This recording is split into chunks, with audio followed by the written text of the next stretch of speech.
Hello and welcome to today's assembly. Now, as you know, the core value for this half term is curiosity. And today I want to share a story with you about a famous scientist called Albert Einstein, who was forever curious and did lots and lots of research and finding out and has inspired many, many great scientists up until this day. So we're going to have a look at his story.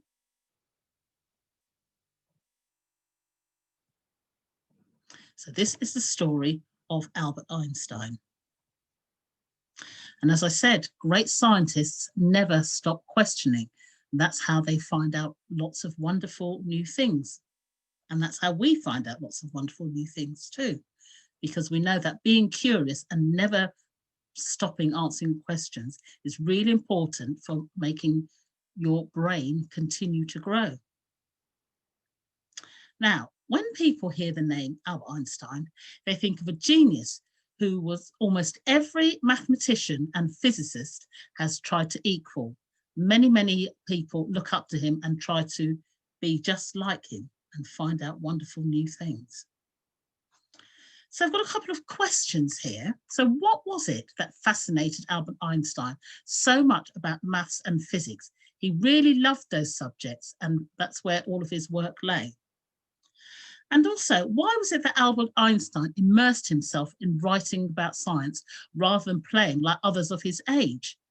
Now, there's a word there that you might not understand, the word immersed.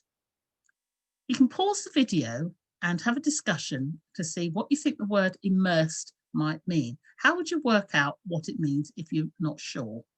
Let's pause the video and have a discussion. Okay, so if you immerse yourself in something, it means you're totally absorbed in it.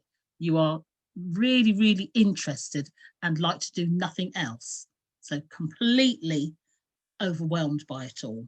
And he loved maths and science. I would much rather be doing that and finding things out in maths and science than playing with his friends and climbing trees and so on. Now, Albert Einstein was born on March the 14th, 1879 in Germany. Now, when he was young, he didn't develop as most children do, and he particularly didn't develop in his speech and language.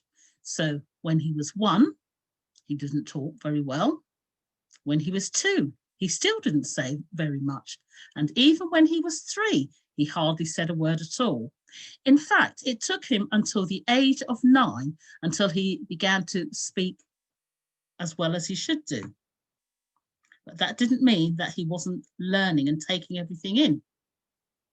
So instead of talking about what he was learning, he just looked around with big, curious eyes, wondering about the world. So he was taking it all in and absorbing it and immersing himself in what was going on around him and processing it rather than just talking about it. Now, unfortunately, at the age of 5, Albert Einstein became quite unwell, and because of his illness, he was confined to his bed. Now, one day while he was ill in his bed, his dad bought him a compass. Now, there you can see a compass. Now, what a compass does is help you to find directions, so you can see all the points of the compass. Can you tell me what all those 4 points of the compass are? So the N, E, S and W. What do they stand for? That's right, it's north, east, south and west. Those are the 4 main points of the compass. Now, the compass was in a small round case and it had a magnetic needle inside it. Now, what fascinated Albert about this compass was that no matter which way round Albert turned the compass, the needle always pointed north, as if it was held somehow. That needle was held in place by an invisible hand. And he was so amazed by this that his body trembled. And it was as if somebody had switched on a light bulb at that moment, because suddenly he realized that there were mysteries in the world, things that you didn't know, things that were hidden and silent, unknown and unseen, things that need to be worked out. And it was from that moment, just from that one little piece of equipment, that compass that his father gave him, that he realised more than anything that he wanted to be able to understand those mysteries, work them out and find a solution as to why certain things were happening.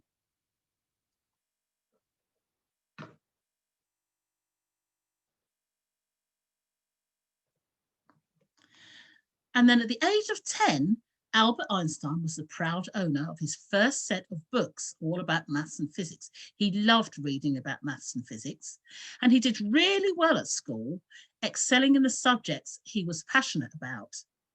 As I said, he loved maths and physics, but he wasn't really interested in many of the other subjects.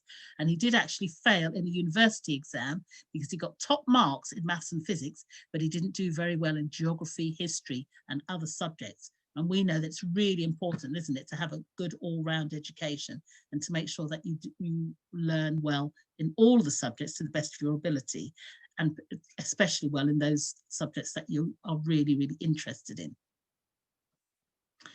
Now, when he was at school, Albert asked lots and lots and lots of questions. And when he was at home, he asked lots and lots and lots of questions.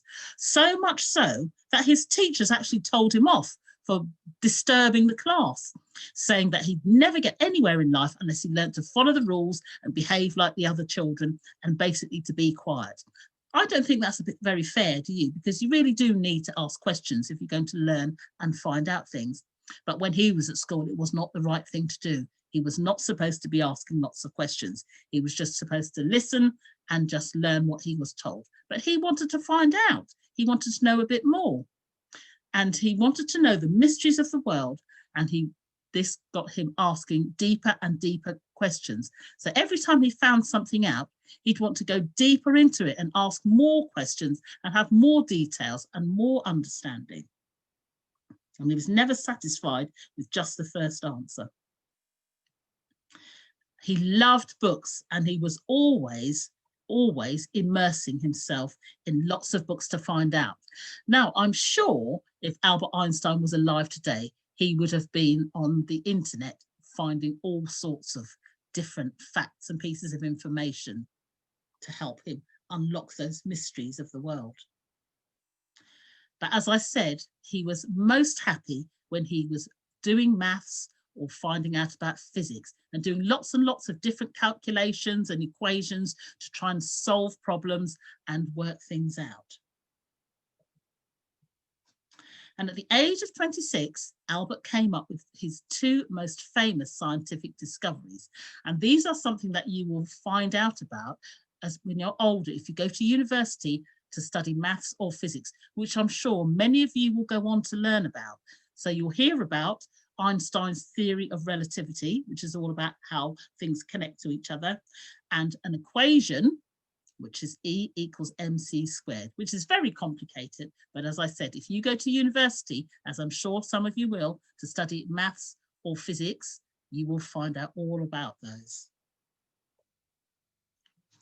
Now, when Albert wasn't studying maths or physics and reading lots and lots of books about them, he did have other hobbies, and he did like to play his violin to help him relax and to help him think about things and to process the information that he found out about. So it's really important to have something else to do to help him to relax and take his mind off all of his hard work.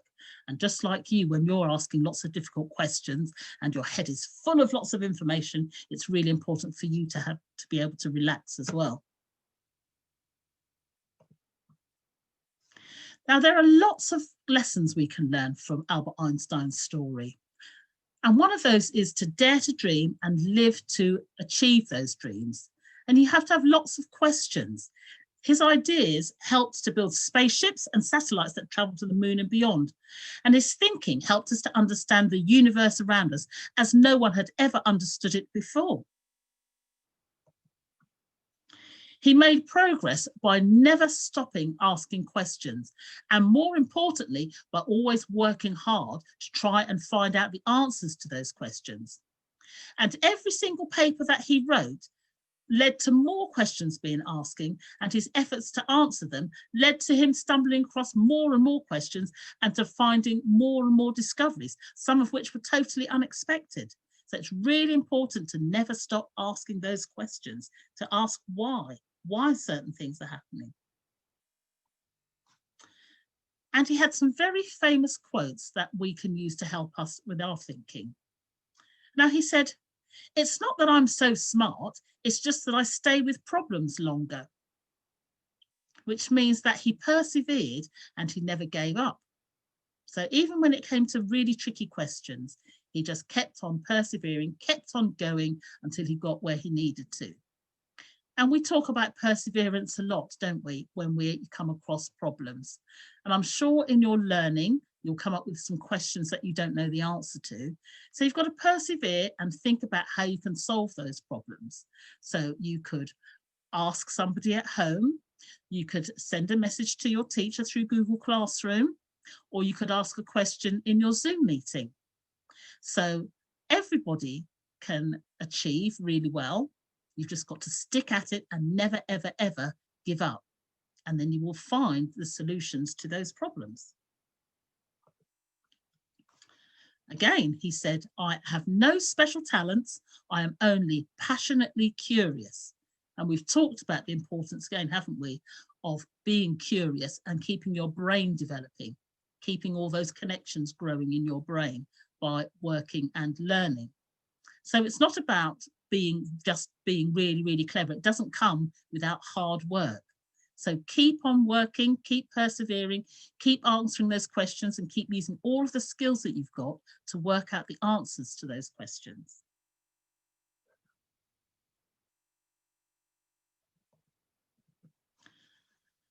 He also said, "A person who never made a mistake never tried anything new." That's how we learn, isn't it, often, by getting something wrong. And then being able to identify where you've made those mistakes help you to get it right the next time. So don't be afraid to try something new, because you can learn an awful lot from your own mistakes and being able to recognize where those mistakes are. So keep trying and be brave and courageous and try new things. And here's another one of his famous quotes: "Learn from yesterday, live for today, and hope for tomorrow." And that's something we all need to have at the moment, isn't it? Hope for tomorrow in these very difficult times. And the important thing is not to stop questioning, really asking those questions to help us continue learning. So, particularly in these times when we're all physically apart from each other, it's really important to let your imagination go wild and pose a million questions and hunt down answers to find the one mystery whose answer will motivate you to explore and discover things for yourself. Particularly in this time when many of you are not in school, you've got some time to really find out what interests you and to do some of your own research. So as well as the work that we're being set in school, use this opportunity to follow a passion of your own. So you might find out that you're interested or have got a talent in something that you hadn't realized before.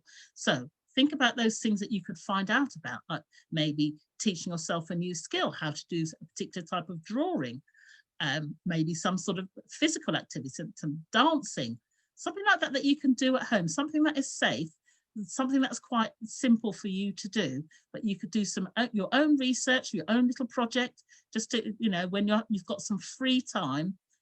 Keep asking those questions and find things out for yourself. You could share your fascinating things that you found out, your discoveries. Or maybe if it's the topic that you're doing in class, you could do some further research, not just what your teacher's setting you, but something else that you could find out. And you could surprise your teachers and your classmates with something that you found out. So let's keep being curious. Let's not stop asking those questions and finding the answers, and let's keep our brains developing and growing and keep learning. Thank you very much for listening.